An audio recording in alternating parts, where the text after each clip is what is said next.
I've had this conversation many more times than I can count. Friends and peers stepping into new roles, excited to lead customer advocacy, only to inherit a program that feels more haunted than active. If that's you, if the portal looks like a ghost town and nobody internally seems to remember what happened to the last Advocate Spotlight, before you panic or reach for that relaunch button, breathe.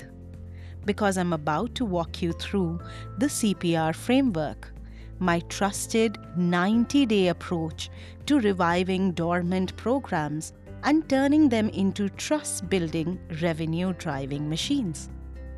Welcome to the Loyalty Talks podcast, the space where strategy meets soul and customer marketing finally feels human. I'm Aparna, and after nearly 2 decades of building advocacy and loyalty programs, I know one truth. Customer voices are the strongest currency a brand will ever own. This podcast is for marketers who turn users into superfans and quiet work into industry-shifting impact. Whether you're launching your first program or leading a global engine, join me and my expert guests for honest conversations, real blueprints, and zero gatekeeping. Pull up a seat. This is the Loyalty Talks podcast. So let's paint a picture, shall we? You've joined a new company, everyone's excited. Your title has the words Advocacy Manager in it. You log into the advocacy portal and immediately notice the tumbleweeds. There are 3 customer stories, one of which links to a 404 page. The last referral came in during the pandemic, and no one in sales has asked for a reference in 6 months. Not because they don't need them, but because they've stopped hoping anyone will respond. Now, if this feels painfully familiar, I want you to hear this. Most advocacy programs that appear dead aren't actually gone. They're just dormant, like a plant that was left unwatered. They're still rooted in potential. They just need the right care. You've got 90 days to bring it back, not by doing everything at once, and definitely not by launching a brand new system on day 10. You bring it back by following a system designed to reawaken the program, not overwhelm it. And definitely not overwhelm you. Yes, you can bring your advocacy programs back from the brink time and time again. Here's how. Let's start with the letter C, context first. This stage is all about finding out what's already there. You go full investigative journalist on your program. Look into what's already out there. What was launched and abandoned halfway? If there is an ambassador group that exists only on a Google Doc, well, dig into every referral, every redemption record, every forgotten spreadsheet. Check whether that customer spotlight initiative that has been sitting in draft mode since 2022, look it up. And while the data matters, the people matter more. I always recommend finding 5 customers who participated at any point. Even if it was a single review, reach out personally. Ask them why they joined, what they expected, what kind of recognition made them feel seen. But more importantly, listen for the gap between what they hoped for and what they actually experienced.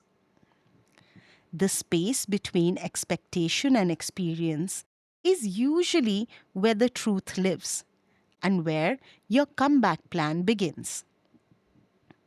Also, don't skip the internal voices. Like, ask sales, when was the last time you used an advocate and why haven't you used one since? Sometimes the blockers aren't about systems, they're about forgotten trust. These questions might feel very small or trivial to a few, but they are the most revealing thing in that 1 month. Yes, your first 30 days are crucial, And here's one trick I've used over and over again. Scan your CRM activity logs or post event engagement data to identify those advocates who are still semi warm. Maybe they clicked a campaign email recently. Maybe they opened a webinar invite. They're not cold, just haven't been asked the right thing the right way. Now comes the turn for the letter P. Prioritize for impact. This is where it gets tempting to go all in. You've got ideas, you want a new advocacy platform, you're dreaming of that relaunch campaign with fireworks, tiered rewards, branded hoodies, you name it. And hey, listen, I've been there too. But before you go big, ask, what is quietly working already? This isn't about doing more, it's about doing what matters. And here's what you do: you pause anything with no ownership. You reboot the things that show promise but need a little love. And you double down on anything that's quietly working in the background. I have walked into programs where sales is still using a dusty 2-year old success story on every pitch deck. And guess what? If that story is still showing up, it means it still works. You don't need to scrap it, you need to refresh it. Add a newer quote, update probably the logo, rethink of the format. Use the assets that are already earning trust. Now, same goes for the things like your reviews. If reviews tend to trickle in after onboarding or CS calls, that's not random. It's a moment of momentum. Capture it, build on it. Don't move on from those small wins just because they weren't launched by you. The biggest mistake advocacy folks make at this stage, well, it's throwing the baby, the bathtub, and the plumbing out all together. You don't need a revolution. You need smart edits. Let's go to the last letter, R. Rebuild with purpose.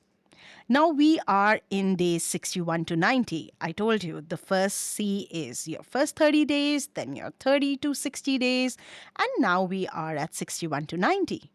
The moment when the dust has settled, you've listened, audited, and found a rhythm, this is when you reintroduce the program, but you do it softly. This is not your big bang moment. It's your we are back and we brought something worth your time moment. One campaign, one ask, one real reason to say yes. Not welcome to version 7.0 of our super ultra platinum advocate empire. Start with a simple campaign. One clear ask, write an authored article. Or maybe share a review. Or it could be a spotlight nomination, a low lift reference concierge. You know what you need to start with is personalization. Send personal emails, not flashy announcements. Whatever it is, keep it intentional, keep it small enough to succeed, and specific enough to track.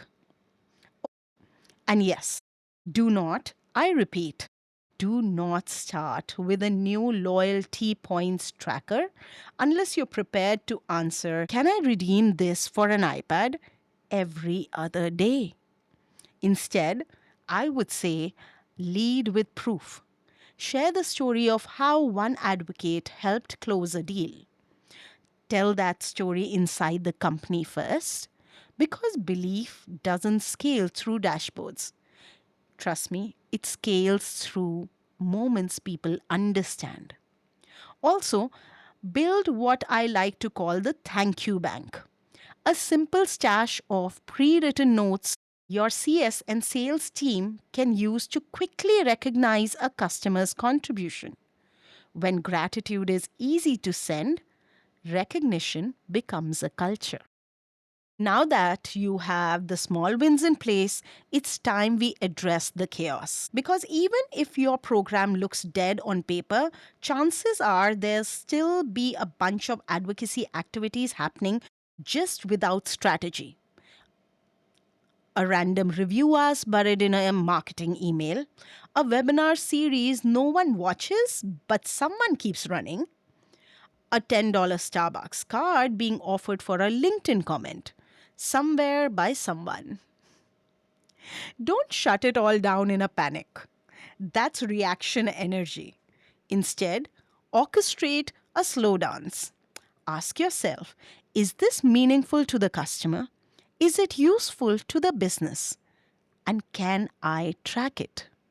If the answer isn't yes to at least two of these questions, it might be time to pause and rethink. That's where I bring in a red flag radar. Let me call out a few signs that your program may look active but is actually stalling. If your top engaged advocates haven't lifted a finger in 3 months, you've got ghost stats. And if you've run 5 reward campaigns but can't attribute a single advocate sourced asset, well, that's noise, not impact. But that's okay because now you know what to look for. So, here are my final thoughts for your revival playbook. Your first 90 days aren't about going big, they're about getting real.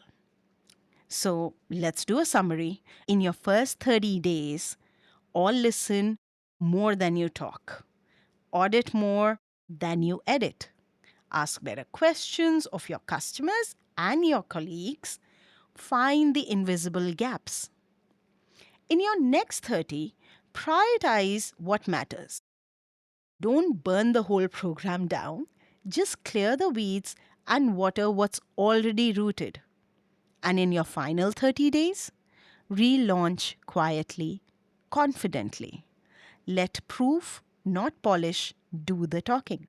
You're not here to fix a broken machine. You're here to restart an engine with better fuel this time. When it's working, you'll feel it. Sales will start asking for advocates again. CS will start suggesting names proactively. Customers will reply to your ask with, "Sure, I would love to do that." That's when you'll know your program isn't dead. It just needed someone who knew how to care, dig deep, and bring it back to life. Trust me, you've got this. And if you want the full CPR checklist to help structure your first 90 days, well, head to the podcast description. It's waiting for you. If you found today's tea piping hot, don't forget to stir the pot. Share it, rate it, and bring a friend to the table. Until next time, keep turning loyalty into leverage with me, Aparna, and the Loyalty Talks podcast.